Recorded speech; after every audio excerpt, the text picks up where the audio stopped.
All right, all right. Yeah, that didn't work. Let me see.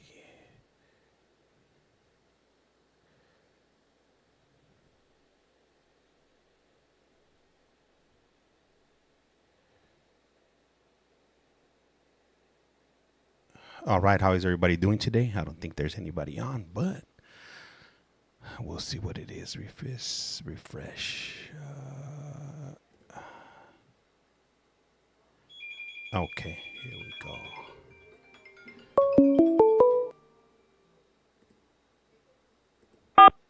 Esta This es call is Global now being Talent. recorded. Usted tiene una llamada prepagada de David Lopez. un individuo encarcelado en de la prisión estatal de Centinela, California. Esta llamada y su número de teléfono será controlada y grabada. You have a prepaid call. You will not be charged for this call. Para aceptar esta llamada, diga o oprima ahora el 5. Cinco. Gracias por utilizar Global Talent. Hello, hello. James. David. What's up, my boy? What up? What up? How's it going? Cracking. Hey, it's going all right, man. It's going all right. It's been a little rough right here. It's been a little rough, man. Oh, all right. I'm right here with my boy, my ace Deuce Jess. He'll be with us shortly. He's taking care of some stuff. But what's up, man? We just want to touch base with you. Man, just right here, just relaxing before I have to go walk the plank and go to work. Hey, Chad, I see you in the chat. We got Chad in the chat. We got Jenna in the chat. So right now we're gonna be doing some phone calls with Jesse and David. They're currently located in Centinela State Prison. So if you guys got any questions, feel free to drop them in the chat, and then I'll go ahead and read them off as they come in or as time permits, if you will. But yeah, hey man. So what's been going on over there? I know recently you guys were on a 3-week lockdown. You guys just got off of it. How's it been? It's been all right. It was kind of like, it's crazy because, yeah, they locked us down. They left us in here for 3 weeks where we were supposed to get yard. We didn't come out of the cell for 3 weeks. So, it was like my bones were creaking a little bit. But, I mean, it's prison. That's just standard. During that time, I try to utilize the time wisely. So I just knocked out a bunch of schoolwork, man.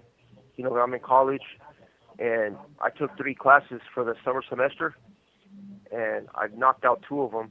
We get the syllabus, so we have an idea what the work's going to be.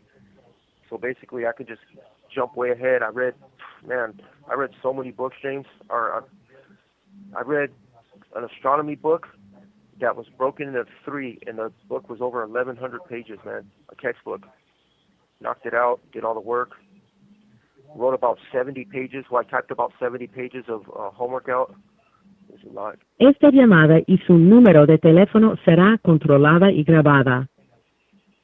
They did not take it easy on that class. That's why. Go ahead. No, I was going to ask you, what kind of information do you get from an astrology book? No, astronomy. Oh, astronomy. Oh, Astronomy. okay. okay. Yeah. They mentioned astrology in there, and man, I could never look at it the same again. Somebody asked me my sign. It's like, man, I know so many details about how it's all, like, it doesn't really, it's not backed by science and stuff like that. They have a chapter in there where they had to cover it, But it's just, man, I know all about stars now. I'll never look at the sky the same again, I'll tell you that. Look up at the sky, I'm like, damn, I know what all that stuff means now. I have the ability to retain a lot of stuff. It's crazy how, like, my method for remembering stuff is when I read.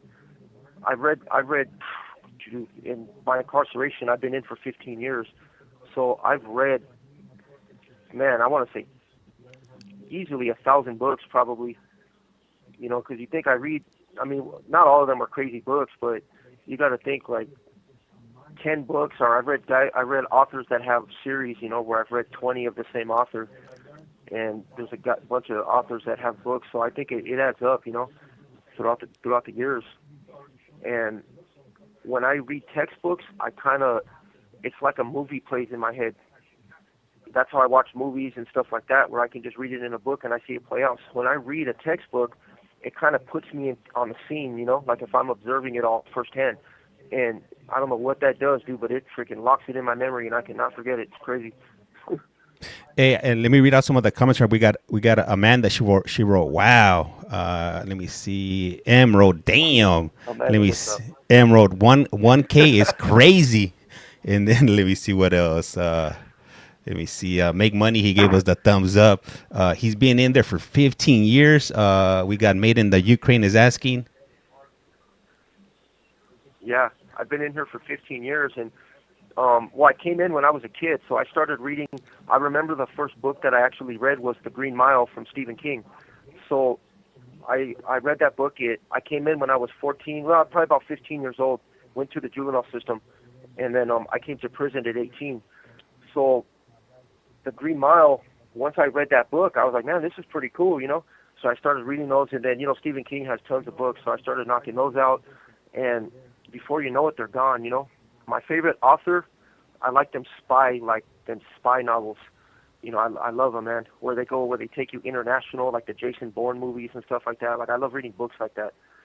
So there's an author named Vince Flynn, and I've probably read 19 of his books. He actually passed away, so he passed away, and then another author took over the series. And there was a famous movie that came out called American Assassin, and that's actually one of Vince Flynn's books. They destroyed the book, by making that movie, but they were kind of on the right track. And but it's what it is. It's just I'm a reader. Hey, I'm an intellect. we got a comment from G Money. He writes he ain't lying about the reading part. Yeah, yeah. So you think I mean, when I first came into the system was '96. Came to prison in 2000 on an old number. I had a P number at that time, and then I discharged. I was pretty much in and out of the system, but I got an indeterminate shoe, which means that I was stuck in the hole. I couldn't come out on the main line. They took me to the hole. Just some gang stuff I was doing, a lot of violent stuff, and so I mean I lived my life in the hole. So that's where we read all of our books. And when you refer to the main line, for somebody that's never been to prison, what's the difference between the main line and where you were put when you got into prison? Well, the main line was considered general population. So just because you come into prison, it's broken up into sections. So you come in, you go straight to where everybody's house, which would be like, we call it like the streets in here. Like that's our society, because prison's like another world. So that's just where everybody's just existing. You walk the yard, you do like you work, and you can play sports and stuff with people, and you interact with like hundreds and hundreds of people. Well, when you commit violence in prison, you or you become a threat to the security. Like if you're involved with gang stuff, like I was a gang member, when I was younger.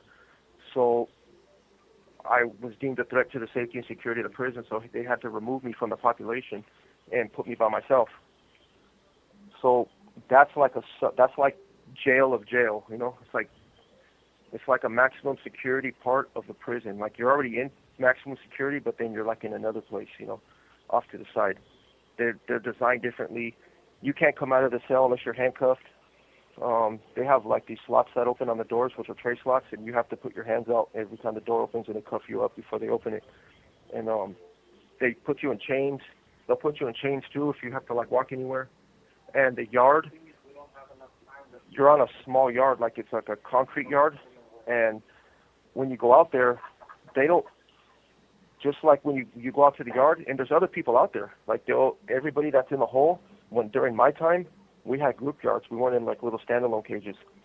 So they have everybody like under a gunner. Like they have a live gun up on the tower, and they tell everybody you get uncuffed and you have to go walk and face the wall on the other side of the yard. So every time the door opens to put somebody in, you get uncuffed, you walk and you face the wall, and you line up with everybody else. And as soon as the yard is clear, then they'll open it, and then you guys just interact out there. And so books are important. During my time, we didn't have TVs. Most of us didn't have TVs like that, not until you get to the shoe. So you read and you try to find ways to, pass the time, chess and stuff like that. Thank you for giving us some insight on that. What's the difference between GP and being segregated. Let me see. We got a question from made in Ukraine. He's asking, what did he do? Uh-huh. I'm here for taking somebody's life. That's why I'm in prison. I'm considered I'm considered a lifer, which means that I was sentenced for the actual crime, which is it's hard. I have to like kind of dodge around certain wording because TikTok bounces us off. So it's not like I'm minimizing anything. It's just that if I say the wrong word, we get flagged and we get suspended. We've Yeah. gone through it a lot. So my my case my case involved me trying to sell a firearm to somebody. The deal went bad, and somebody passed away. And it was it was my by my doing. So because I did that, I was sentenced to a total of 40 years to life. That's 40, and which means that I become eligible for parole after I serve 40 years. But things have changed in the system, so now I have an opportunity to go to board much sooner. I can go to board within 5-6 years. They kind of want 20 years out of us.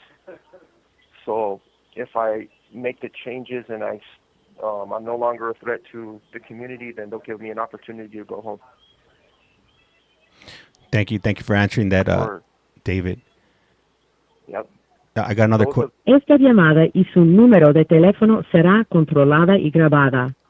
I got a comment those from. of you that are Go ahead. Go ahead. go ahead. So I was going to say, well, those of you that are out there that are curious about like more specifics on the case, like you could Google my name and all the, I'm sure that the stuff will pop up. David Isaac Lopez, Isaac with 2 ways, and that's the best way to kind of find out. Go ahead, James. All right, thank you. And then I had a comment from G Money. Writes, I remember in the cell reading books. It's like a movie, but in your head.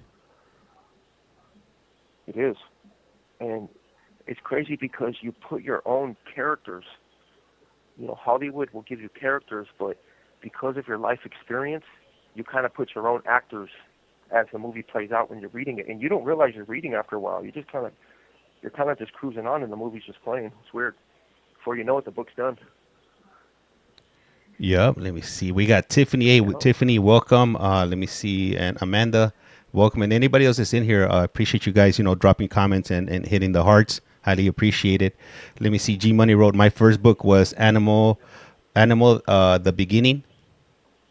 Wait, what was your first book, or what book would you recommend that you think you got a lot of really good information from? Okay, so it depends. Well, my first book was The Green Mile. So that's like a lot of people have seen The Green Mile from Stephen King. So my absolute favorite book was a book that I tried to read when I was 18 and I couldn't. I read it in a shoe later on, and it was a book called For Whom the Bell Tolls by Ernest Hemingway. And that book right there, it was about the Spanish Civil War. That book right there, man, it took me to a whole other place in time. And that book was amazing, James. I'm telling you, even the way that they speak, it was like poetry. It was crazy. I love that book. And there's another book named Mila 18. I always think it's Mila 19. It might be Mila 18. Mila 18 by an author named Leon Uris. And it has to do with the ghetto in Poland during World War II when the Nazis invaded Poland. And there was a ghetto there, and that was the address to like one of these, like the headquarters of like the underground in there. Maybe it's Mila 18. It's been a long time, but that book right there, man, knocked my socks off, man. That book was bad. Hey, let me ask you something. Mickey the Man put this question in here. Put people in chains is totally wrong. How do you feel about that? When you were housing, segregated from others, do you feel it was valid for them to put you in chains? Whenever when you had to move around from point A to point B, or was it wrong?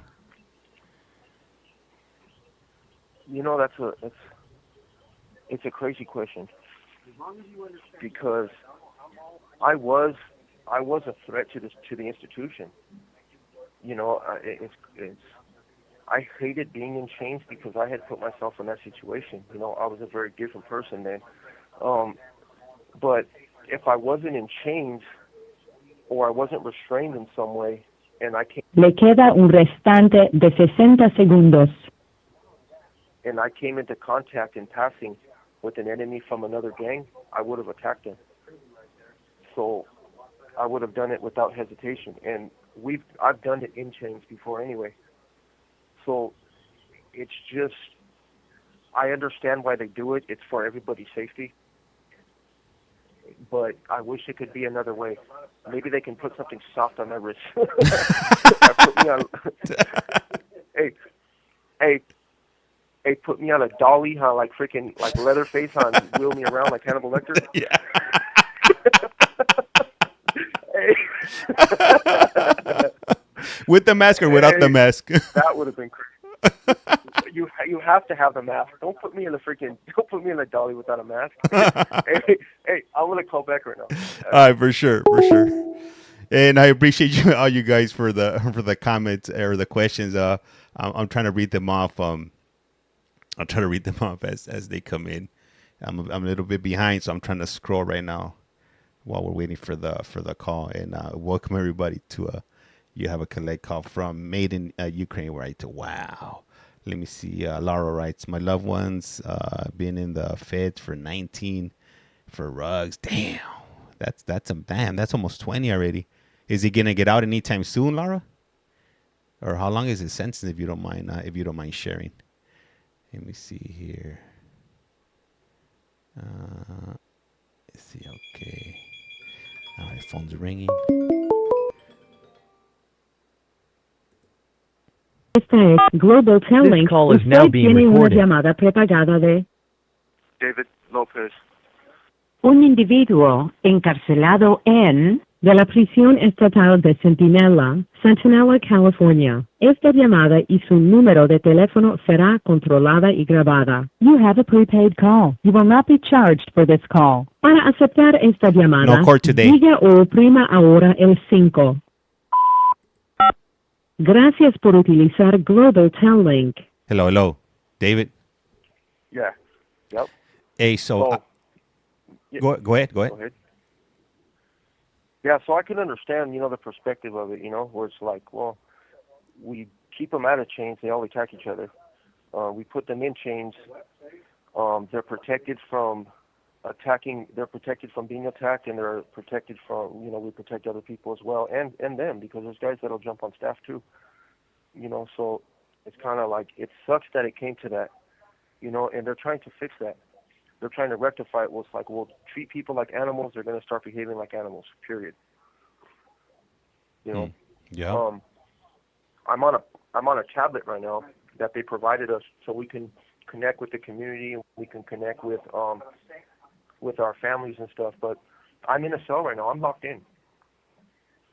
There's no program going on right now, and I can't open my door. I have another person in here who's like a brother to me. That's my roommate. He's my cellie. And that's my boy right here. I've known him forever. He'll jump on in a minute. He's trying to take care of some stuff. What I wanted to ask you, James, is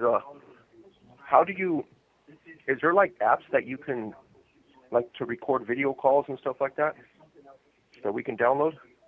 For me out here, or for you guys in there? Mm-hmm. So for you out there, because we're going to be recording instructional videos for a college out there. Mm-hmm. And they want to, but they don't know how to do it. So there like is mini courses. Yeah. That's So what Jesse's taking care of right now. So as far as recording like your video calls, yeah, you can do that. That's how I record when we do the video visits out and about in the real world. Most phones have the ability to video record the screen, and that's how I do it.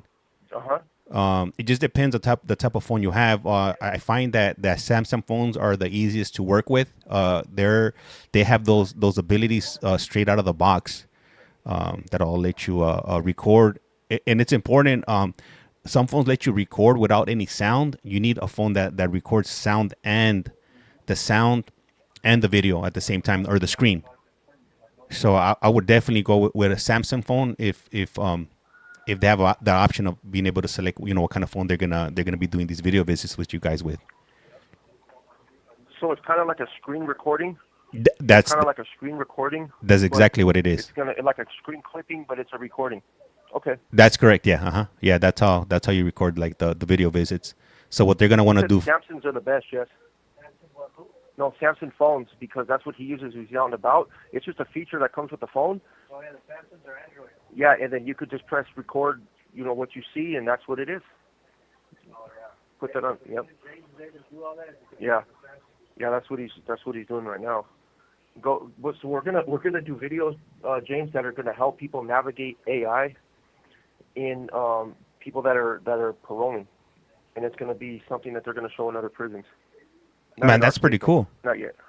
Damn, you guys are going. You guys are going. You Yeah. guys are going. We're gonna- You guys are going Hollywood on me.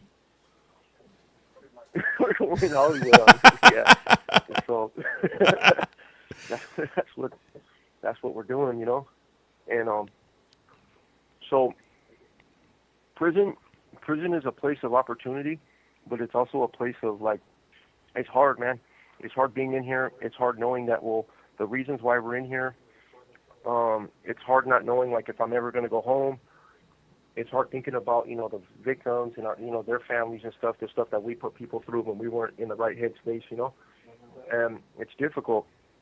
And I've come on here before, and I've talked about relationships and how things work, and I want to tell you, James, that I think my relationship is over. It's over, James. What do you mean? And I know it's I'm pretty sure my wife left me. Oh wow. Yep. Damn, I'm sorry to hear that. Yep, me too, man. And it's difficult because I feel like I've been the best version of myself, and I've done the things that I needed to do to be a good person. And it's not for everybody. Being with somebody like me is not for everybody, and apparently it's not for her. Yeah, it's not. I mean, I could only imagine. I mean, there's so much that you guys could do, via texting and video calls and phone calls. So she how long were you in a relationship with her? It was like years, right? 9 years. 9 years. Yeah, Yeah. that's a 9 long years, time. Yeah. Yeah. It's sad. And the thing is so we weren't messaging, really that much anymore. Very rarely. I felt like I wasn't getting a lot of visiting time with her anymore because life goes on out there. Mm-hmm. And I get family, I get conjugal visits, but those were kind of spaced out. Esta llamada y su número de teléfono será controlada y grabada. I didn't feel the effort was being put into that as much as I wished, or as much as I needed, and that caused a wedge, and that's that. Yeah. So one thing about me is that I'm very vocal. I'm not codependent on anybody. Even though I'm incarcerated, I have a vision for my future. I'm educated. I have 2 associate's degrees coming next month, and in the fall semester I'll have about 3-4 more. And I'm enrolled for San Diego State University to start in a program that they have here, which is called the VISTA program. So I'm going to get a bachelor's degree in journalism. When I get out of here, I'm in court for resentencing. I have a lot of opportunities to go home early. And when I get out of here, I'm going to be successful. That's just what it is. And I'm not going to stand for anything that is going to be adverse to my vision or my values. And I don't think anybody out there should. And that's just what it is. Yeah. I think if you can learn a lesson from us is, look, we have vision. Jesse and I, Marcelli, we're going to do things in this world. We have a lot of friends out there that have paroled, that were lifers. They were here for the same things we're here for, and they're succeeding out there. You've met them, James. Yeah. They've been on this channel, and that's That's us. And so yeah, I'm a little heartbroken right now. I ain't gonna No. lie. But yeah, I gotta push forward. If it wasn't right, it wasn't right. I gotta find what's right for me. And I want to read off some of these comments right here. We got a few comments from Kelly, and she writes, "If you can't hang, it's rough." And then let me see what else she wrote. She wrote, "Good for him," Yeah. and then and she also wrote, "Oh man, it's Thank you. hard." Let me see some of these other. Yeah. Let me see what else. I have a question for you in regards to somebody's son, and I'll read it off to you shortly. Let me just read off some of these other comments here. Let me see here what they wrote. Chad wrote, "Damn, that's wild. 90 years." Let me see. Zeta wrote, Yeah. Did she marry him in the outs?" No, but our relationship started before I came into prison. So I got married in Calipatria, and the crazy part is like I was running wild, dude. When she came back into my life, I was running wild. I was still deep in the gang. I was a dope dealer. I was putting in work, dude. I was constantly in shit. I had no privileges. I was always in trouble, and that's, that's the person that I was then. And now I don't no longer get in trouble. I no longer, I'm not in a gang anymore. I'm good with all that, man. That's a young man's game. I'm all about the future and success. And it's crazy that now that I'm in this version of my life, this is where things fell apart. And it's like, man, it's not, it's, I know my value as a man and I know my value as a human being. And if she doesn't see that, it's been a loss for her. That's 100% her loss. I'm not a cheater. I don't. You've seen James. I've been on this podcast for years, man, and I don't entertain. I've never entertained a relationship outside of my marriage. I've talked to people that are friends, very minimal females, but I've never crossed any lines or nothing like that. But that doesn't, I think that for my situation and people that are in here, like just because I'm incarcerated doesn't mean that I should be able to step on people and stuff. That's just not my viewpoint. I don't do that. And so, but I also don't believe that my being incarcerated should subject me to the things that I need. Or, I'm not, if I should be able to get the things that I need and ask for the things that I need from a person that is supposed to be my significant other. That's what Let it me is, If she don't want me, someone else will. That's let, what it let is. me let me ask you something. So, do you think, because it's not easy, coming on, being in the public eye, coming out and doing video visits and having this conversation with with me, because people tend to reach out. Do you think that that maybe this you being on the public eye affected your relationship in some way? Not necessarily. Not necessarily, because I've been very transparent about things, and I let her know, like, oh, if somebody reaches out for whatever, and that's not that hasn't been an issue. I think maybe I've been ever since I've been educating myself, and I've been clean for a long time, man. I've been clean. I haven't used drugs in over 7 years. I haven't done anything like that. I help a lot of people, but I do have a presence in the public, and that has given me a confidence in myself, where my value system is a lot different, where I'm less tolerable for things that are adverse to me. If something's not right, I'm going to say something. I think the tablets have given me a means to connect and to voice something, because I have a messaging, I have email on the tablet and stuff like that. And so if I feel something, I'm going to say it. I'm going to say it right then. You don't got to wait for a letter to come when I'm over it. It's coming right there, hot on the press. Yeah. Yep. And that's what it is. Yeah, hot on the press.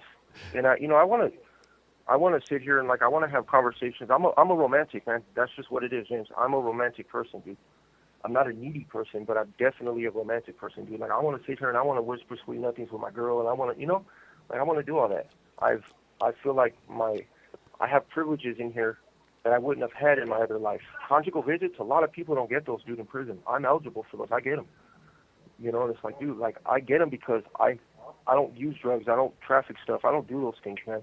I'm not here on a weird case. And so I can have a physical connection as well.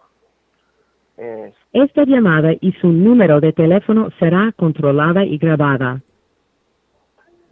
that's what it is, man. But hey, it's rough. It's not easy. Yeah, it's not. It's not. Let me see. Let me read out some of the No other. matter what, no matter. Go ahead. Go ahead. Yep. No, you got it. You got No matter what though I go through, no matter how deep the stress is and all that. Like I said, I'm a different individual than I was then. So I'm gonna succeed and I'm gonna prosper. And I'm never gonna use anger or heartache or anything to become the person that I was back then. It's not gonna make me want to use. It's not gonna make me want to fight nobody. It's just I gotta just take it like a man and do my time, and that's what it is. it. Yeah. Let me see. Annie wrote, "Oh, bless him. He sounds so sweet." We got a comment from Kelly. She writes, "My husband has been in for 25 years. We've been married 6 years. It's not easy." I got a question from Treetop. She's asking, ask him if he knows Brian Applegate, please. I don't know that last name. All right. Brian Applegate. Let me go up again. Let me double check. I don't know. Yeah, I don't Brian know that Applegate. last name, Applegate. That would have stood out to me. Yeah. Le queda un restante de 60 segundos.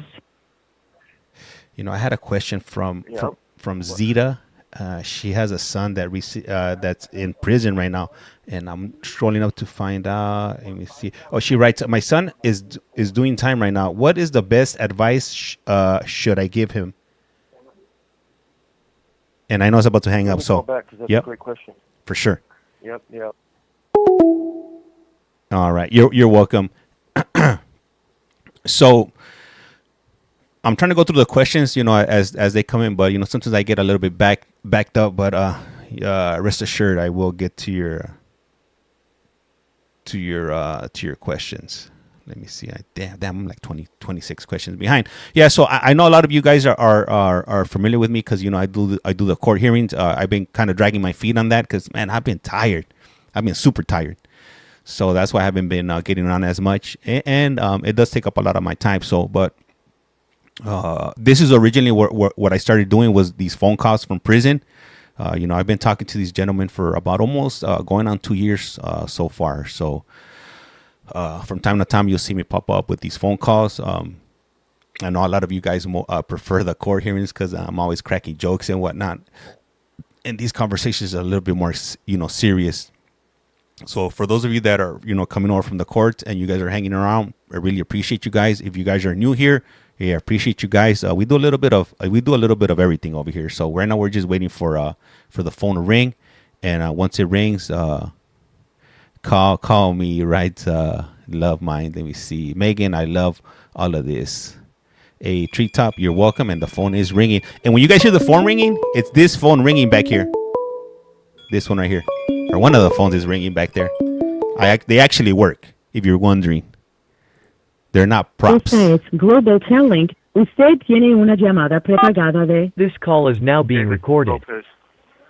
un individuo encarcelado en de la prisión estatal de Centinela, California. Esta llamada y su número de teléfono será controlada y grabada. You have a prepaid call. You will not be charged for this call. Para aceptar esta llamada, diga o oprima ahora el 5. 5. Gracias por utilizar Global Telling. Hello. Yep. Hey, what's up, Ms. Yeah. Vero? Before you answer the question right now, Beto, what's cracking? Made in Ukraine is asking why did it hang up? So unfortunately, these calls they're limited to 15 minutes at a time.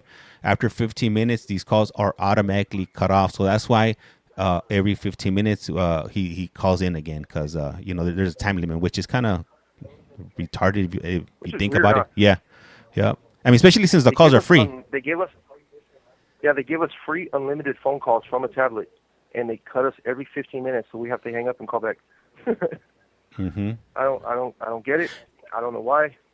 You know what? Maybe it's right there next to the change. Maybe it has something to do with the contract that GTO has with the state. Maybe they charge per phone call, not per how long or where the call is being placed. So in order for them to get paid, that's why they keep the limit, because it's based on how many calls are made, not how many minutes you're on. If that makes any sense, I'm pretty sure it I has to, think so. it has to do that, but I'm pretty sure it has to do with money. Yep. Oh, it's all money. Yep. The lady who her son is in prison. Um, it depends, right? Okay, so if he's young, unfortunately, prison is going to change him in a lot of ways. It doesn't mean you're going to grow up real fast in prison. It's just what it is. I came in when I was young into the juvenile system, but I actually entered state prison at 18 years old. I was right out of high school, and I wasn't a hardcore kid. Like, yes, I was getting in trouble. I'd been through the halls, like juvenile hall. I was fighting and stuff, but I wasn't rotten to the core. I wasn't like that, man. I was still afraid. I still was emotional. I still, I had a lot of things and a lot of good qualities. Well, prison will erase a lot of those things, or they'll mask it. It desensitizes you a lot. You're going to see a lot of things in here that you're not going to forget. Once you see enough of those things, it kind of becomes normalized to you. So what I would like to do now is I try to encourage families out there. If you have a loved one in here that's in here, no matter if they've been in here 25 years, if they've been in here for their first time, couple months, couple years, don't get yourself involved in gang activity. Don't do it. Not everybody that comes in is required to join a gang. Some people that come in are already from street gangs, which I was as well. But there's a difference between the street gang and the prison gang. There's prison gangs in here. There's organized crime in here. There's things that have been operating for a long time. They're entrenched in here. They have their own system in place. If you're going through the flow, like if something happens, like if there's like a race thing and you got to get involved, that's just what it is, in some institutions. But you don't have to go above and beyond. You can stay invisible, you can go to groups, and you can go home. That's just what it is. If you're in a gang, a hardcore gang, or you have a loved one that's in a hardcore gang in here, they've changed the system. CDCR, it has the R now, California Department of Corrections and Rehabilitation. The R, they've changed the concept of what rehabilitation looks like in California, which is called the California model. They offer non-designated program facilities. Esta llamada y su número de teléfono será controlada y grabada. Non-designated program facilities are not favored by the gangs. They're something in between. They're not PC, they're not GP. It's a system without labels, where everybody that's classified is classified NDPF, which means that you're agreeing to program and to separate yourself from labels. Because in society, you don't ask your neighbor, hey, what's up, homie, you active? You're not doing that. You go down the street, look, if you look the part and you dress like a gang member, you're wearing the uniform of the gang, you're wearing certain colors, and you go to certain areas, homies are going to hit you up. They're like, hey, homie, what's up, you gangbang? Where you from, homie? They're going to do that. But if you're a regular civilian, they're not going to just ask you if you're active, if you're GP, if you're this and you're that. They're not going to do that. So if you want to behave like a civilian that's going to go home, you have to start acting like one in prison. Your loved one, what I would suggest is try to tell them to come into a non-designated program facility. You don't got to debrief on nobody. You don't got to tell on nobody. You don't got to do none of that. You can go to the counselor and say you're willing to program on an NDPF, and you'll be transferred here. We're on one. We live on one now, me and myself. Once you come into a yard like this, though, you can never go back. So keep that in mind. You have to be willing to separate yourself from the gang in general. Hey, so she wrote. She She said that her son was 24 years old. He was in for rugs, and she said that he was not a gangster. He's probably already on an NDPF. Well, that's if he's in California. So what I would just advise, because if he's not in California, it's different. But look, yeah, don't get on drugs. Don't get on drugs in here. There's a lot of drugs in prison. There's a lot of contraband in prison. You'd be surprised, man. It's everywhere. Don't get on drugs. That's the quickest way to get yourself into trouble. come in here, do what he has to do. If he's religious, go to church. If there's school, go to school, and keep his head down and go home. If he's here for drugs, he's probably only doing a couple years the most, unless he was like moving weight. And she's from they're from a small town in Nuevo Mexico. Okay, I'm sure they have some rough prisons over there, like Albuquerque and so. They got some rough towns over there in New Mexico. So I'm sure the prison system is different than over here, but the concept is the same. There's going to be people that are grouping for resources. It's what you do. You come in here, you start lethal gangs in here so that you can monitor all the drugs coming in and all the phones and things like that, and then you disperse them and you make money. As long as you stay out of that element, you're not going to be a problem for that gang. And that's it. Be likable. Go play sports. Sports is a great way to interact with people. But I want to introduce my Deuce right here. Jesse, he's back. He's on a business trip right now. Damn. Yeah, what's cracking? What's going on, everybody? What's up, James? What up, Jesse? How's it going? I have to do that. Wah, wah, wah, wah, wah. Yeah. What's good? What's good? Happy to be tuned in.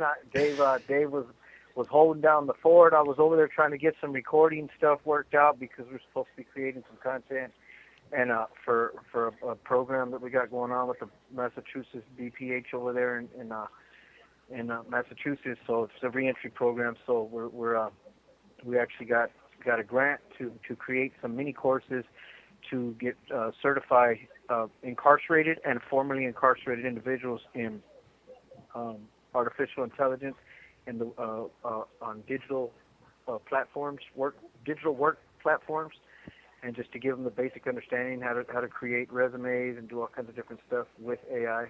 So it was we were just trying to figure out what's crazy is we got all this AI technology and we can't even figure out how to record the video call. Yeah. Hey, but you know what though? Hey James, you and I, we got a lot in common. I would have figured that shit out.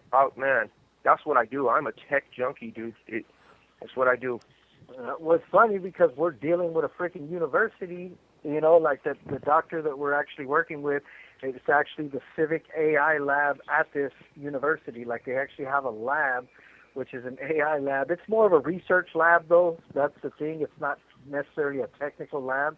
It's a research lab, but they, come on, they're researching technical components that would make, life more efficient, and essentially mostly using AI, but any kind of technology. So you would think that, recording a couple video calls would be pretty easy, but yeah. And we got to give a shout out, ultimate. That we're talking the ultimate shout out to Chubby Jessica. Oh yeah. And like, if she, I don't know if we've met some amazing people on this podcast. We really have, and that is one of them. I won't put her name out there, and that's what she calls herself. Yeah. That is an amazing person right there. Absolutely. Yep. And is the greatest. Yep. And so, just a shout out. We got our boys right there. We got Fish Slayer, SoCal. I think Amanda's popped in a couple times. I don't know if that's Martin's Amanda. There's, Okay. So we gotta be careful before we whisper sweet nothings to Amanda, because Martin, we have our boy here, and his girl pops in sometimes. So all due respect, if it's Martin's Amanda, what's up? How you doing? Cool. Yeah, cool. If it's not, sup? Yeah. So we're gonna definitely we're probably gonna have to get some pointers. I was like, look, let me talk to my tech guy. You guys talk to your tech guy, and we'll meet back in the middle. Yep. Yeah, it's not too hard. Crazy is that? No, it's great that it's a horrible situation that I find myself in with the stuff going on, my personal life, but it's freaking crazy that I get to, I got my boy right here to help me out, And Right. And then plus too, my boy gets to look at things from an outside perspective, and Jesse right here, he told me it's not me. I didn't freaking do it, man. It wasn't me. I was like, man, is it me? I'm looking at my... Esta llamada y su número de teléfono será controlada y grabada. Is there something wrong with me other than the long list of stuff the psych said is wrong with me? Yeah. Other than all my diagnoses. Yeah. Is there something wrong with me other than what they've diagnosed me with? Yeah. No. I have octopus tentacles, but who doesn't? I think what I think everybody prison's just a difficult place. That's just what it boils down to.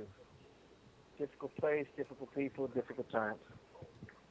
You have to have an iron heart in here sometimes, and you just do. Even the women, man. There's amazing women that look at homegirl that's been there with her. Some girls on here, Jesse. She's been with them dude for 25 years or something. 25 years, huh? Been with them a long time, 24, 25 years. Dude, that's an iron heart right there. That's you know they've been through trials and tribulations in this place. There's no freaking way they haven't. You know. Hell no. You ain't never been with somebody in prison for 24, Yep. 25 I came in the system. You know, I've been in for 15 years now. Jesse right here, he's been in for 24 years straight. I came in over 25 years ago on my old term, you know, and it's a very different place. It was different back then. It was way harder, man. We didn't even have phones and shit like back in that day, you know. Yeah, it was rough. Hey, I used to get mustard packs and relish packs, James, in the hole, and I would save them like meals with little snacks. Damn. life support. Yeah, that was like life support. Yeah, we used to get our bread and put Kool-Aid on it with a little water for jelly. Yeah. That shit was crazy.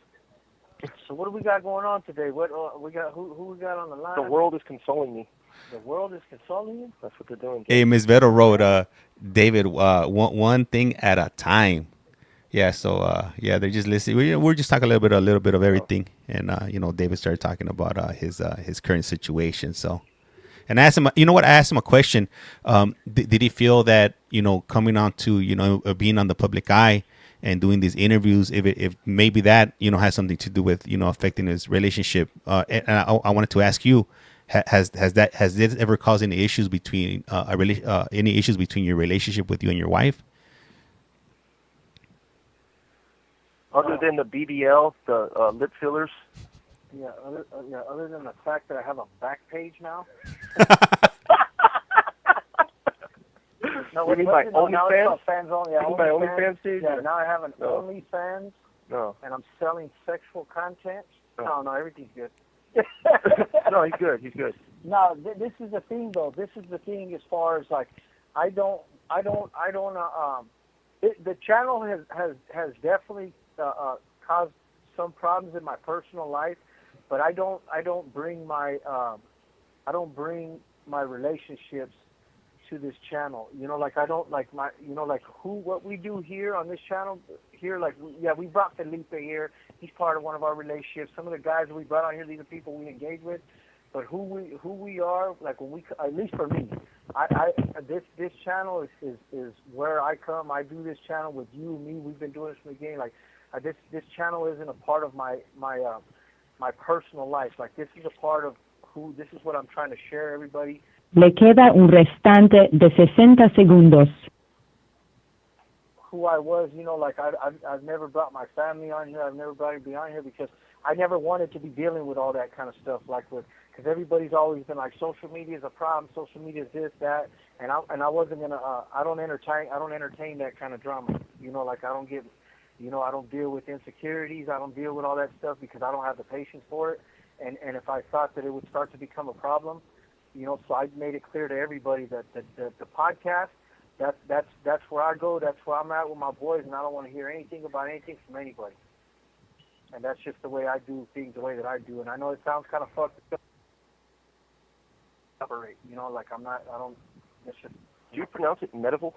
Hey, it's gonna hang up right now, James. We'll give you a call back. Sorry, the world it kicks us off. All right, for sure. All right, hey. So let me see some of these comments right here. Love bug, you have to keep it separated or it gets messy. Yeah, Miss Vero, there can be a lot of drama within this community, but we keep our lives private. Good job. Let me see. Techno jump 12. I'm tired of lying, and but life is so expensive. Yeah, hey, you're not lying. It is. Everything's expensive right now. Chad wrote, "Dang, James, you got rid of this." No, I didn't. It should still be there. You see, unless somebody reported it. Let me see here. Let me see. Nah, it's not there no more, Chad. Somebody probably reported it if it's not on there anymore.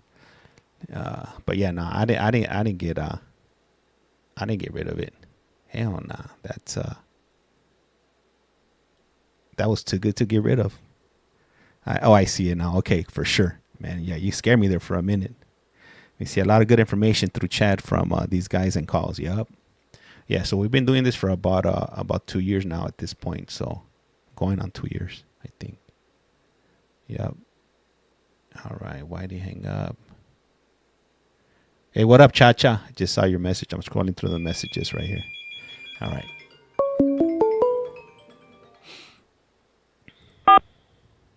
This call is now being Global recorded. Talent. Usted tiene una llamada prepagada de David Lopez. un individuo encarcelado en de la prisión estatal de Centinela, Flush Centinela, one. California. Drop one, Esta flush one, llamada chat. y su número de teléfono será controlada one y for the grabada. homie and his ex. You have a prepaid call. You will not be charged for this call. Para aceptar esta llamada, diga o oprima ahora el 5. 5.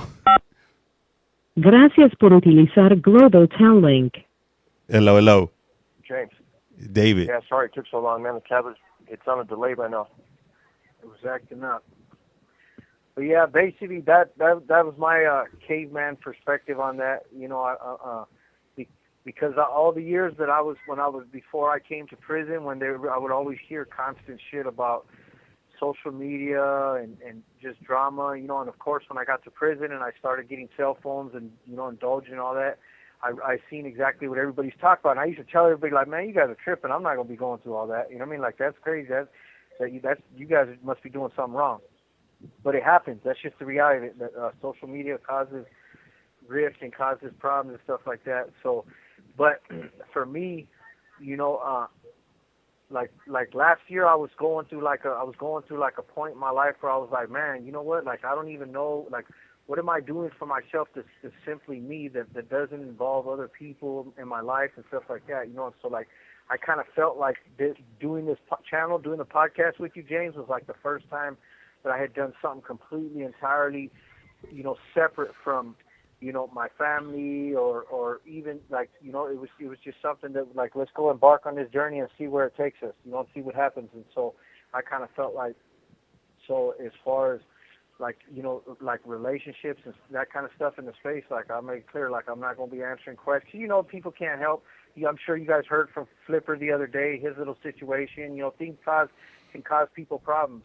You know, but me, I won't tolerate any of that. I won't deal with any of that. You know, I'm not going to be, oh, what about this girl? And what about that girl? And what about, you know, like all that shit like that. I'm not hearing any of that. That's super freaking juvenile. You know what I mean? And if chicks now if you give a woman a reason to feel that way, then you gotta make your bed, you gotta lay in it. You know, if you get caught with your pants down and you're doing something you shouldn't be doing, then I guess then you know, then I can't fault a woman for being concerned about what her man's doing in that situation.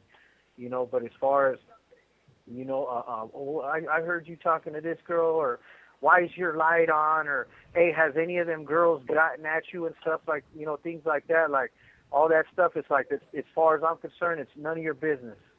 You know, the reality, because that if you start entertaining conversations like that, then they get, you know, then they start getting out of hand. The reality of it is and I've always seen it this way as well. If somebody's going to cheat and do something stupid, they're going to do it, and there's nothing you can do to stop it. That's just the truth about it. So the more you bust your brain. Esta llamada y su número de teléfono será controlada y grabada. You're going to destroy the relationship anyways. If you're getting all detective-y and getting all insecure and dealing with all kinds of weird stuff. So, yeah. So to answer your question, no, I've never dealt with that stuff because it doesn't. Well, I don't want to say I haven't dealt with some of that stuff. I've heard, you know, little things like that, but I don't lend any ear to it, so, you know, it doesn't become a problem. So. And another question, you know, okay, so in your personal life, it doesn't affect you, but what about like with like the CEOs or with other individuals that are incarcerated? Do they look at you different? You know, because you do come onto these phone calls and people you know, notice you a little bit more. Oh yeah, definitely. I mean, some of them we've gotten pretty much mostly good feedback, but I know occasionally there's We'll get called a celebrity. Yeah, Oh, yeah. that's the celebrities right there. That's what they say. Yeah. there was one CO a while back that I've known this dude for a long time, and he's with the Funyun Rings, and he made a comment. He was like, hey, he goes, there's another super cop that everybody knows around here, and he made a comment. He's like, hey, who got you doing that? Him? Because I think he caught one of the shows where we happen to be talking about, because we're not selling good, we're not selling any bad. Everything we're selling is good, and the reality of it is, and there's just as much dirtbag ass cops as there is dirtbag ass inmates. Yep. But we're not here to highlight dirtbag cops either. Or dirtbag inmates. Like, that's just not, like, we're here to just show a positive side of what prison is and who we can be. And if there's a decent cop, cool. But there's been a couple times where we've had to talk about something that may have shedded a little unfavorable light, maybe in a certain CO's direction. And I think he might have heard something like that, because I think we were talking about something about cell phones, or I think we said something about, well, you know who brings all them damn phones in? These freaking inmates ain't bringing them in. Yeah. Inmates don't get to go and come from here every day and bring these cell phones back every day. And so I think he heard something like that, and he made a comment to me one time, and I was just kind of like shook it off. Where normally I would have felt some kind of way, because the last thing you want to be looked at in prison is funny style, Yeah. But I really don't give a fuck, like, because I I'm not defined by other people's opinions of me or even how they see life. If that man's doing something he's not supposed to be doing, well, that's on him. That's his business. That's his business. I don't give a shit. I for sure am not a crime fighter, I'll tell you that. I'm not with that crime fighting shit. I'm not with that snitching shit. None of that. You know what I mean? Like, if you put me and mine in a bad way, then you need to understand that I gotta protect mine. I'm trying to live and think like a civilian, but I make it my business not to get in anybody else's business, so nobody's gonna bring no shit to me. You're not gonna be committing crimes and breaking the law with me, because I got nothing to do with anything like that. Yep, that mama from New Mexico that's on here, that's lesson number 1 too, man. Tell your son to mind his own business. Yeah. Don't be getting involved with anything. Don't make assumptions about people. You see something, you act like you didn't see it. Yep. I tell dudes in here all the time, because guys sometimes will start talking shit around us, because we did this a long time, and everybody knows I don't judge people. I don't give a shit. I don't agree with what they're doing, but it's not my business to judge them. It's not my business to crime fight and do all that. But sometimes my celly cuts hair. There's certain people come around, and some dudes might feel comfortable to speak on whatever nonsense they might be a part of at that moment. And I've had to tell guys, like, hey man, check this out, dude. When you talk around me, you talk as if I'm a fucking rat. You know what I mean? We told him that. I told him that too. Some people. Yeah. Don't talk your business around me, dog. Because when something goes wrong, who the first motherfucker you're gonna look at is, oh, this dude right here, this programmer. Damn right I'm a programmer. Damn right I'm a square. So you shouldn't even be talking around me about your fucking business, dog. Because then when something goes wrong, because you and all your bozo ass fucking friends are just gay and goofy ass criminals. You know what I mean? Because you're first of all, you talking around some stranger, which is me, who you know is not in the business. So I can imagine what you're saying around the rest of these crackheads. There was some dude that asked me something, man. I'm serious. Yeah, he came up the other day and he was like, hey, just out of nowhere, he's like, hey, do you think that they will know if I was to like take something with me on the bus? And I was like, how do you know I'm not going to just go? I don't talk to this guy like that. I don't have these conversations with him. This was at work, And I was like, dude, how do you know that I'm not going to go straight to freaking squad and tell him what you just told me? Which I'm not going to do, because it's none of my freaking business. That's not who I am. But I said, you ask people like that are, I don't put that persona out there that I'm this big, tough, badass dude. And I don't do that. I'm giving you all indicators that I would be the type of guy that would go tell on you, because I'm completely removed from the criminal element. I'm a civilian. So why would you feel comfortable to come say something around him? Yeah. No, but that's how these dudes are, though. That's the thing that's crazy, and it's like, come on, fool, you're living on a PC yard. So the reality, like the moral standard here is already low to begin with, and then you're going to come talk to some stranger about some shit, or because you can look around and see who's who. You know who's what, and again, because like everybody knows that me and my Shelly, because you get guys who get into recovery and they get on some weirdo crusader, like like crime fighting shit. Law enforcement. Yeah, they become law enforcement, but they're not. Don't get me wrong. Like I said, I'll tell you 100%. And when I'm on the streets, and anybody can listen to it, take it how the fuck they want.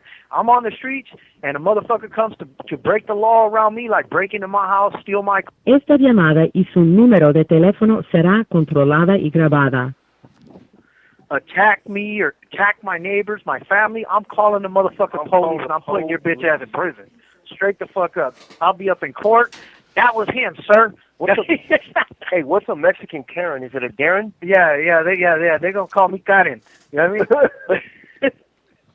Nah, but the reality is, it's the truth though. Like, I'm gonna do things like a civilian out there, but in prison you can't allow yourself into a certain headspace like that. Where some of these guys, though, don't get me wrong, these guys don't do it for the right reason. They don't do it because they think that it's the right thing to do. They're doing it because they're still self-serving. People that are snitching around here, doing all that weird shit, they're doing it because they're gaining favor.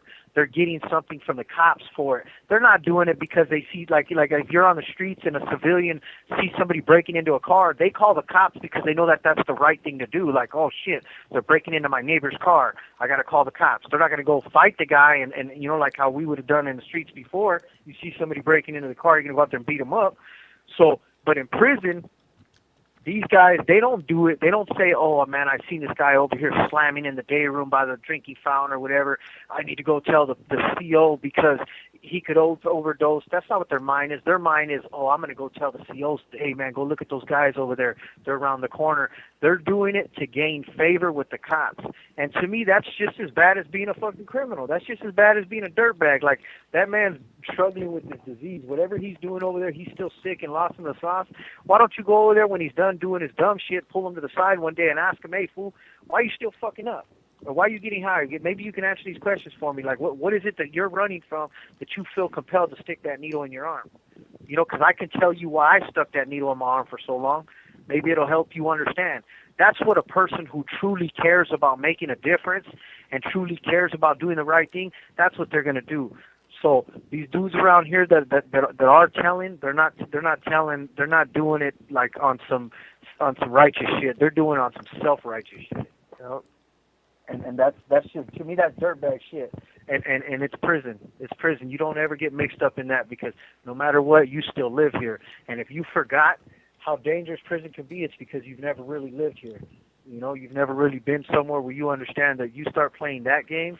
And a lot of times, you know, the board and like different people, well, what are you going to do? Like, no, I can tell you exactly what I'm going to do when I get to the streets because I pay taxes for that reason. I pay taxes for security. You know, in prison, I don't pay no damn taxes for security. These guys are getting paid. Somebody else is paying for these guys. They're not here to protect me, and I'm not here to make their job any easier. But I'm also not going to make their job any harder. Nope. That's it. We're just going to do us and stay out the way and mind our own business, and that's going to be that. You know, one day these doors are going to open, and we're going to be unleashed. Yep, we will be out there living civilized human beings. Yep. Hey, let me. What else you got for us, James?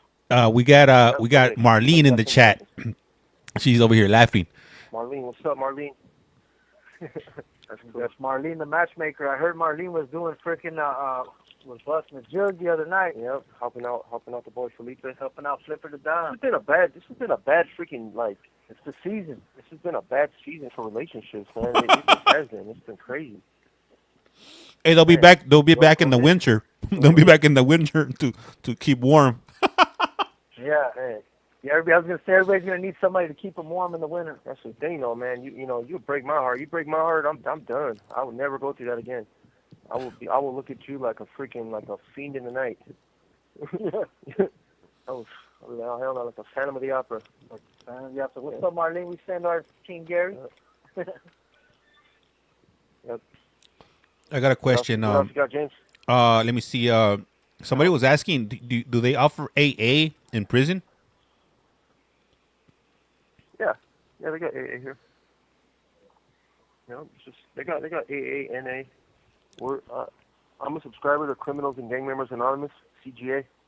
It's similar. It's a 12-step program similar to NAAA, but it kind of covers the entire lifestyle addiction of, to gang activity, criminality, drugs, you name it, man. CGA has a link to everything. And we got a question. Facilitators for CGA, Jesse and I. Go ahead. We got a question from. Oh, Thumper just showed up. Thumper just dropped a good afternoon in the chat. Thumper, man, I ain't heard none from Thumper in a minute. All right. Right. Le queda un restante de 60 segundos. Made in the Ukraine wants to know do they get to work in there? Yep. We have all kinds of jobs. I'm a tool room attendant in an auto mechanic shop. So I handle the tools. Jesse is an actual student in a vocational trade shop for small engine repair. Small engine repair. Yep. Two-stroke. We normally work today, but it's a day off today. But we go back tomorrow. James, I'll give you a call back. It's gonna hang up right now. All right, for sure. We'll be waiting. Let me chat right. Are these guys on prisoner.com? I'll ask them right now, Chad, when they call back. How is everybody doing today? I know a lot of you guys, like I said, are here because of the courts and whatnot. But obviously, I'm not doing courts right now. We're doing calls from prison. These calls are live. They are not AR generated. And these gentlemen do sit in a prison in California right now. Miss Vero writes, my lunch is almost... Oh, I hate it. What do you get, like an hour lunch?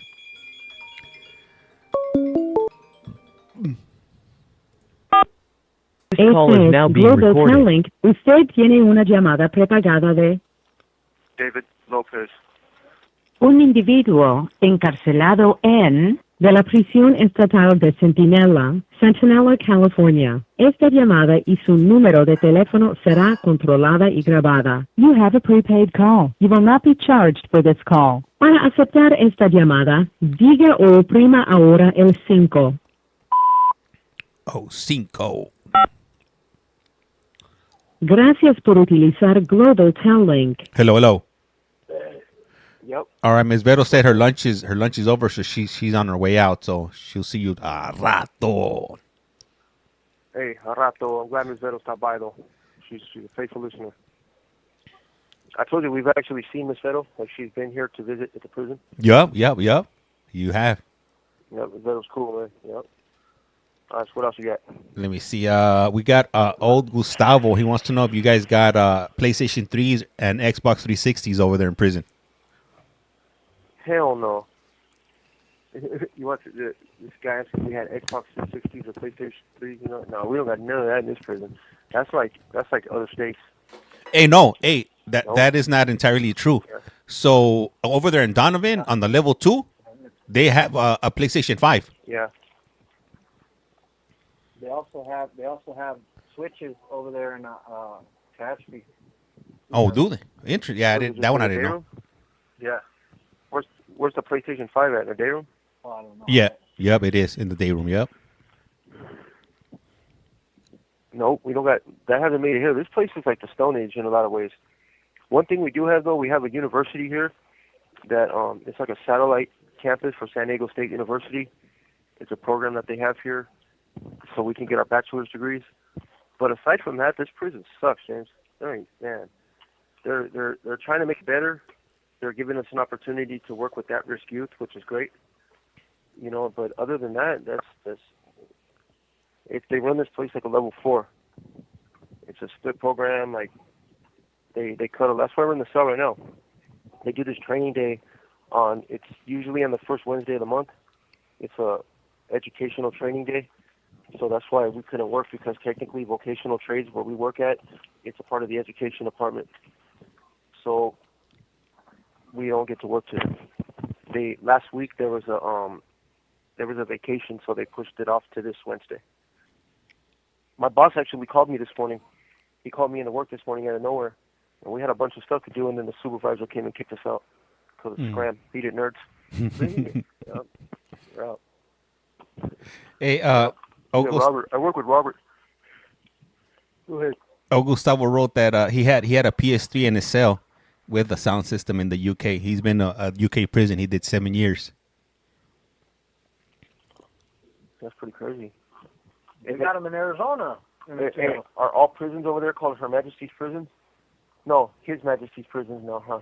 Is that what they're all called? I don't know. We'll check. I'll let you know. That over here, over here in the U.S., it's not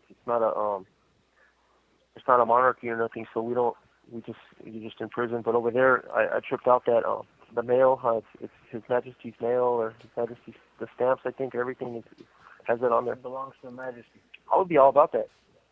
I would be a super royalist. Yeah, they for sure don't want me to get put up in there. But I would definitely be all about. I think if I was British, I'd be annoying. I'm barely tolerable here, but over there, I would be like Austin Powers. I'd be like Dr. Evil. Yeah, I'd be Jesse, Dr. Evil for sure. Hey, every time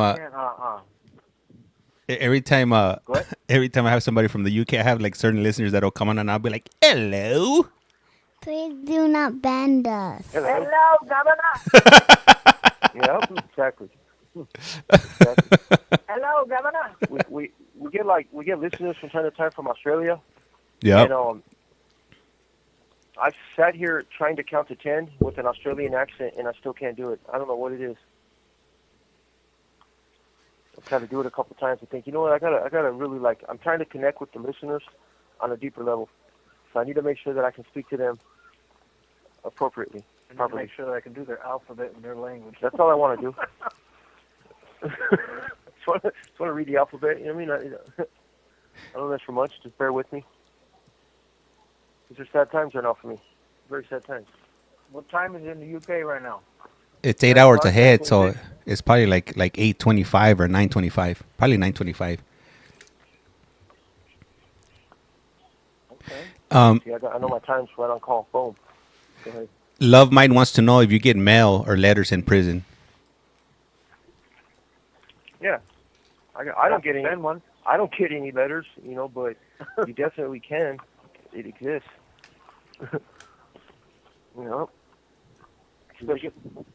Especially now. I wasn't even getting letters when I was still married, though. letters are out. I think that's the biggest problem. That was one of the issues. Like, hey, wait a minute here. Aren't I supposed to be getting letters? Hey, I got a question. I got a question from Techno Jump 12. He's asking one thing would you tell your younger self? Esta llamada y su número de teléfono será controlada y grabada. Believe in yourself. That's really what's really important. When I was young, I had no sense of direction, no guidance. People told me to do certain things, but they didn't explain why. And when they did, they didn't follow through with the help. It was just kind of like, well, do as I say, not as I do, and remember what I'm saying. Because this is going to be the only time you're going to hear it, and that's what it is,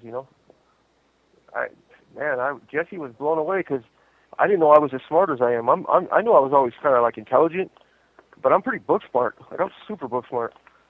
And if I knew that I was this book smart, like, I know math, I know all kinds of stuff, dude. And if I would have known this as I was a kid and believed in myself when I was a kid, I would not have gone down this path. I think I would have went down for something much bigger. More along the lines of white collar? Some sort of Ponzi scheme? Sort of some Bertie Madoff shit? It would have been the same outcome in a different journey. I still think I would have definitely ended up in prison, but I would be in like Fort Lauderdale somewhere, freaking one of them like celebrity prisons.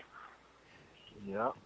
Well, see, what people need to understand is prison, and I was just telling my doctor friend earlier that prison is full of people who had a very horrible self-concept, very low self-esteem, that were hopeless, that were hurt, that were angry, broken children. Prison is full of broken children.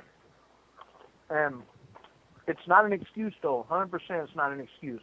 None of us had the right to do the things that we did. None of us, we ruined a lot of lives. But, well, I shouldn't even say but, because anything after but, what, and how usually is bullshit. But the reality of it is, oh, you use it anyway. Yeah, exactly. I'm going to use it anyways because it helps. It helps to take a little bit off of it, like to think about all the stupid shit I've done with my life. I need at least a little bit of an excuse. A lot of us used our pain, and a lot of us used our dysfunctional households and our dysfunctional upbringing as an excuse to continue to hurt other people and to perceive the world as a dangerous place. So if we could go back and do it all over again and see that kid, or like David said, if he would have had an opportunity to like truly see his potential as a youngster. Esta llamada y su número de teléfono será controlada y grabada. The opportunities could have been endless. You know, I literally see it. Like there's a lot of guys in prison. I'm like, damn, this dude's fucking smart. Like really, like what are we doing here? Like what are you doing here? What are you doing here? You know, it just we don't. But we chose to utilize what little brain capacity we had at that young age for something stupid, and so it's fucked up. You know, I was checked out, man. Like when I was younger, I was just checked out. I was like detached a little bit from a lot of stuff. You know, I grew up in in an abusive environment, and I went through all that stuff, childhood abuse and stuff, and I just wasn't. When I got to school, I wasn't thinking about school. I was just Thinking about escaping the house. I was, yeah. It was just a place to be that wasn't at home, and I was just zoned out, man. You know, I went to recess and I kind of stood there zoned out. You know, like girls like me. I've always been good looking. You know, I guess that's throughout my life, and I just didn't know. Like, I never had that problem, so I had a good. I was always a fat friend with a good personality. Oh man, she's got a cool personality. Yeah, I was always athletic and stuff when I was younger, but I had no self-concept. You know, and it's sad because I found that within the gang. Everything that I was seeking, I found the gang gave to me. You know, I didn't know how to talk. Well, they taught me how to talk, but I was talking like them. You know, when I was walking around and I ever tell you, James, how I got tied in with the gang members? How it all happened? I don't recall. So it started I was kind of like a little wannabe gang member in like 6th grade. You know, that was young. I wasn't like a gang, not really a wannabe gang member, but I was just kind of like flirting with baggy clothes, and I wanted to listen to like some rap music, but I was an 80s baby. But when I got into Little League, and I went to school in a place where it was kind of in the center of a good neighborhood and a bad neighborhood, and my Little League team, I had friends that were on the team with me, and they were good kids. And I remember I had, one of them was named Adrian. He's the one that's in Mill Creek right now. He's doing life right now, life without parole. Him, another friend named Jesus, and another friend named Anthony that were on my team. I never forget them, man. And their family were gang members. Their family were hardcore gang members, LA gang members. So I didn't know that. So my mom didn't know that. So I would go spend time with them a lot after Little League and our practice and stuff. You know, I would roam the streets with them. And there was times where I would go and hang out at their house, and I was like, damn, these fools are like, their uncles are straight out of prison. They're all blasted up. You know, there was Section 8 around my neighborhood, so you would see some gang members, you know, that lived in that, with that housing assistance and stuff. But my friends' parents and stuff, they were old school. These were gang members from like, man, because if this was the 80s or early 90s, this was probably like the early 90s. So they're from the generation of the 80s and 70s, probably, you know, when they got into their stuff, you know. So these were old school gangs, but they were heavily involved. And when I would be walking around the street and I would see my friends and their uncles would see me, they started saying hi to me, and they was like, man, almost like if I was like the most important person in the world. You know, I walk by and they're like, hey, David, what's up, man? Hey, you know, come over here. Anthony's over there, you know. And they want me to come and hang out with their nephew because they don't want their nephew hanging out with them. They see me as a pretty good kid. So they're like, hey, I'd rather you know, this is a kid that we can bring in the house, and he's a good kid, and I want him. He's a good influence around our youngster. Well, the thing is that I didn't know who I was, so I looked at them. Well, they were going to be my influence. So I started to want to dress like them. I wanted to like walk like them, and you know, I started having conversations with my friends, and they're like, yeah, they just said if anybody messes with us to let them know, you know. And I liked that because I was getting abused. I was thinking, man, well, these people will protect me. So I started associating gangs with protection. That's what it was. So I gravitated towards that. I thought, well, no one's going to mess with me when I'm around these freaking people. There's no freaking way. So I always wanted to be around them. And it was just a matter of time before we didn't know, their uncles and stuff, they didn't know what we were doing. They started to see that we started hanging out with more kids. A few more kids were coming around. We all kind of look like we were wearing baggy clothes and stuff, but they don't know that we've all jumped each other into a little junior high school clique with a stupid name. We're behaving like them. We're emulating what they were, and that snowballs. It snowballed into what I actually became, which is a full. I was a hardcore gang member. It's crazy how that happens. Yeah, that's a trip. Yeah, that's how it happens, James. Yeah. Let me see Yep. it. We had a comment from Techno Jumpman writes, "Oh man, is that how it all started?" We sure did. Le queda un restante de 60 segundos. That's how it all started. And the crazy part is, we were doing stupid stuff when we were kids. I'll give you a call back. For sure. All right. Hey, hello, Teresa. Hello, Governor. Hey, thank you, Teresa. I haven't had a chance, but I'll go check if it's arrived, and if it does, I'll go ahead and let you know for sure. I'm excited to see what it is. Mystery box. Hey, thank you for that daily heart. Hello, Governor. Hello, Governor. Hello, Governor. Say, muddy puddles. Muddy puddles, caca. Oh no, I don't like those type of muddy puddles. I don't like that type of muddy puddle. I'm gonna cack on your face. Oh, you're so mean. No, you're so mean. Hey, what up, Chacha? We get the entertainment, the half hour, if you will. She's obsessed right now with poo-poo. No. He's obsessed with poo-poo or pee-pee or fart or diarrhea. Oh, you know a lot of words. Español, muy bien. Hey, no, don't press it. I got it right here. This call is now being Global recorded. Telling. Usted tiene una llamada prepagada de David Lopez. un individuo encarcelado de la prisión estatal de Centinela, California. Hey, thank you, Esta llamada Teresa. Y su número de teléfono será controlada y Give us grabada. another You have a daily prepaid heart, call. please. You will not be charged for this call. Para aceptar esta llamada, diga o oprima ahora el 5. 5. Gracias por utilizar Global Telling. Hello. Yes. Yep. Hey, just to So- give. Oh, just to give you a heads up, this will be the last one for the day. That's cool. All right, for sure. Oh, that's cool. Yeah. So with those friends, I started getting in trouble, and most people were getting away with things at that time. But I wanted to go above and beyond to kind of impress my friends, at that time. And so I ended up getting arrested for joyriding a car. And once I got in the system, man, it just it kind of snowballed from there.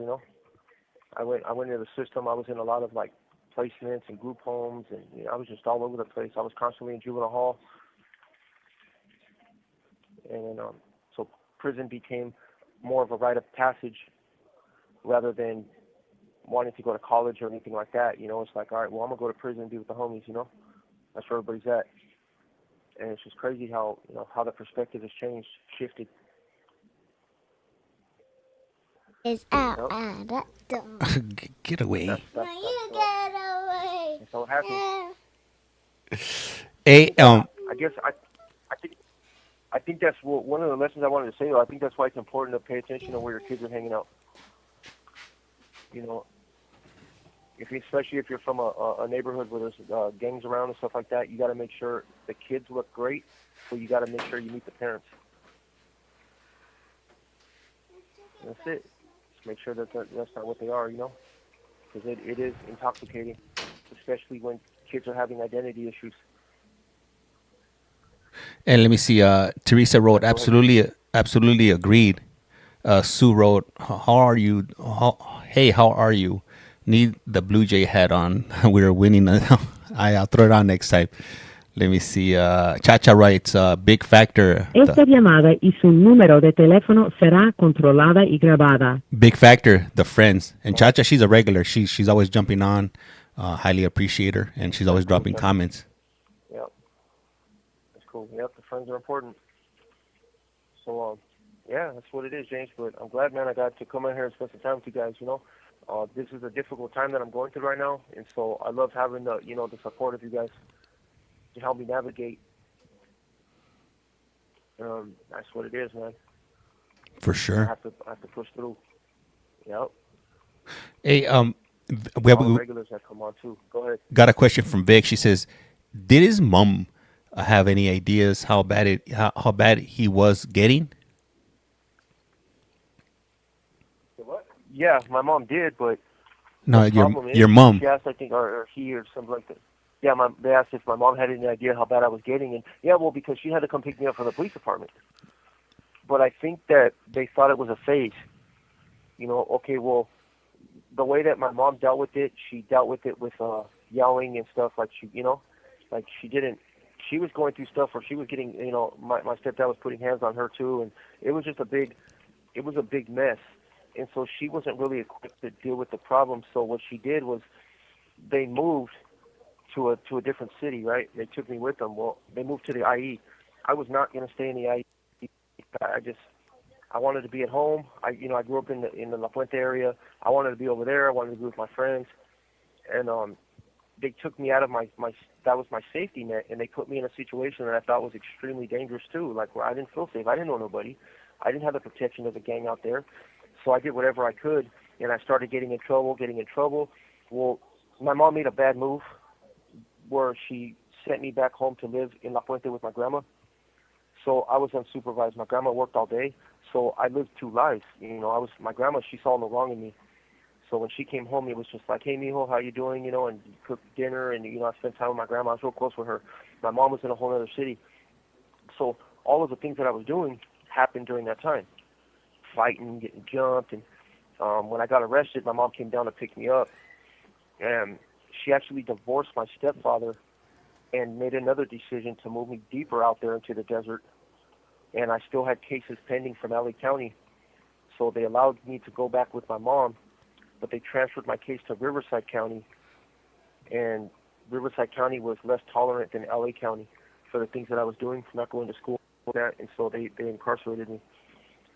So I was done. Once I got really bad, I went into the system, and they never, they really never saw me again. I've been home here and there, but I was pretty checked out, I don't think I hid it a lot from them, from my loved ones, things that I was doing. Nobody really knew how bad I had gotten until I ended up all over the news for taking somebody's life, and they actually put out there the suspected associations and things that I was, allegedly up to. And then they were kind of like, "Oh, this freaking kid's a maniac," and that's what. All right, well, that's what he's been doing. That's where you spend on the weekends. Yeah. Hey, Yeah. let me see. I got another question. I got a question from Chad, and Chad wants to know. He wants to know: have you ever been on writeaprisoner.com? No. Why, you want to help him get on there? Jack? Come on, Jack. I've never been on Reddit. No, because I was in a relationship for a long time. Yeah. I was in a relationship for 9 years, and so no, I've never been a person that that did any of that. I'm a very loyal person. If somebody hurts my feelings or hurts my heart and does something, like I'm telling you, I will avoid them like the plague. But no, I haven't. Let me see for the Prisoner.com. yeah. I think you know what. Even nowadays with social media, I don't even think you need a to sign up for a website like that. To get stuff going. It's a lot easier now than back when that website came up. I think that's more for people that. They Cool. can go on the GTL tablet and send me a message, just like a text message, anytime they want. Yeah. That's just right. what it is, you know. It's different, you know. Let me You see. got any other questions, James? Yeah, for the love of bonsai wants to know, does he have a relationship with his mom now? Yeah. Me and my mom we're in a good place now. My mom is one of my staunchest supporters, biggest advocates, and she's changed her life in a lot of ways, you know. She's got a lot of trauma as well. But yep, I communicate with my mama. Talked to her this morning, matter of fact, for a while. She's had to kind of help me navigate, you know, the situation I'm in right now. Yep. All right. I got another question from Jump 12, right? Was it another gang member? I'm assuming he's referring to the person that you took the life of. Yes. The individual that I was here for was a known gang member and drug dealer. But don't let that be an excuse or a reason that doesn't make it. That doesn't make it any better. It's still a human life. There was that didn't justify what I did. That was a human being. Yep. That's the common misconception that a lot of us particularly, you know, that we start to tell ourselves to normalize and generalize this kind of behavior when we're doing those kind of things. It's like, oh, well, he was living the life too. It was either me or him, or this, that, and the other thing. And that's how we desensitize ourselves to stuff like that. But the reality of it is, it doesn't matter what that man was doing, what that man, like, it never gives you a right to take another human being's life. Yep. And we stand by that, you know, by that philosophy. You know, it's like, man, no matter who it was, like I didn't understand it at the time. I saw just what it was, but at the end of the day, it was his family that were there expressing, you know, how much pain that they were in because of what happened. Every step away, there was a time for you and I to not do that. Yeah, like all through the process, there was many times that we could have avoided the situation or turned around and taken another option versus killing somebody. Yeah, no, it's true. You know? Jeanette, we couldn't understand that then. So for a lot of us, that was the only option. You know, but that's just ignorance. You know. What's up, Jeanette? Jeanette wrote, give him my love. He's a changed person. You can hear it in his voice. I appreciate that, Jeanette. I appreciate that. I feel it. Yeah, I feel it. I feel, you know, it's a lot. It's kind of like, it's crazy to see what it is and who you were and the things that you were doing, you know, as a changed person. The guilt is overwhelming at times, but, you know, we have to continue on with our lives. And if that's what I have to do, if I have to be here in prison for an unknown amount of time, that's a consequence of the life that I was living, and that's just what it is, you know. Let me see. I got another comment from Chacha. Chacha wrote, there's nothing like your mom. Oh. Go ahead, Spencer. Go ahead. And then no, it's true. Chad wrote, I was watching some videos about the gang enhancements from back in the days, and boy, that was wild. Man, I got a gun enhancement that rivals any of that. You know, I got 15 to life for the actual act, which means 15 with the L, and then they ran another 25 to life enhancement on top of that. So technically, I have 2 life sentences. You know, the gang enhancement, if you commit a crime in the, you know, for the furtherance of the gang, you can get LWOP, life without parole. You know.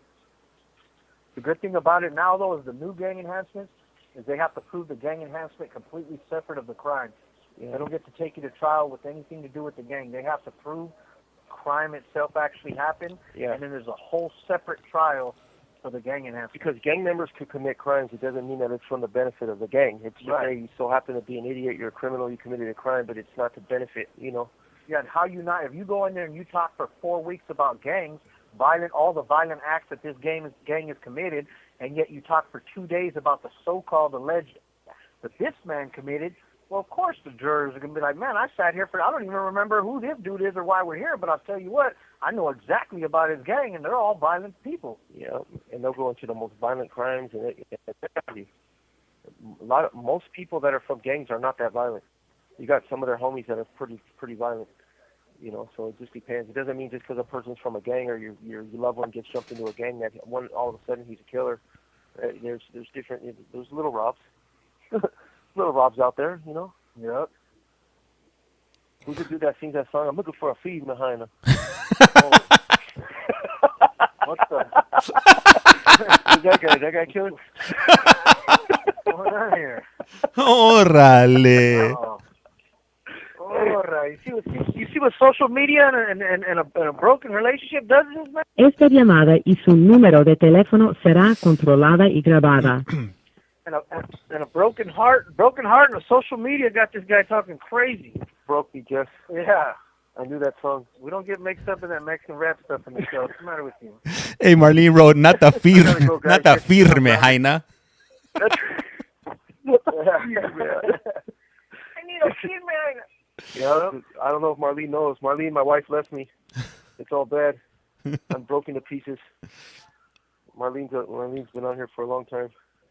She couldn't handle it, Marlene. Couldn't do it. Yeah. Anyway. Yeah. So, no, but I'm glad I got to spend time with you guys, man. Yeah, so that's what I'm doing now. I'm a Mexican rapper now. I see. So. Hey, I got one more question for you. Hey, I know we got about a minute and some change left. ahead. We got a question from V1C, and he's asking, ask if he drops the soap. No, now we dropped the body wash. Like, the soap's old school. You know what I mean? You got no justification trying to pick up a bar of soap. I mean, body wash, so it's like, oh, he's down. What's going on right there? You scrubbing the showers or what? Yeah, we got big old bottles of Suave body wash. That sucker hits the ground, I'm picking it up. You know what I mean? Asshole naked or not. You dropped the body wash. Good luck picking that up. Yeah. It's running down the drain. I was telling you guys about Doug one time. I was like, yeah, Doug was in the shower, you know, and I dropped the body wash, but I'm not saying nothing happened. I'm just saying that if it did, he don't pack much of a punch. Le queda un restante de 60 segundos. There it is. Hey, I do want to send a shout out though to my boy JP from Prison Fellowship. I definitely want to. Next time, I totally forgot right now, but next time we come on here, I want to give a little breakdown of what Fellowship is and what it's been right here to us, and the boy JP, who's actually the sponsor for Fellowship. He's a walking miracle. You know, he was at Tecato for about 40 years and got his life right, with, you know, and he comes back in to give back, you know, every week with us. And he's been with us for a couple of years, and awesome dude, man, good man all the way around, you know. But I definitely want to share that later next time we That's cool. call in there. But We send ours. If you want to reach out to us, just hit up James, man. You can get our information. Don't be a stranger.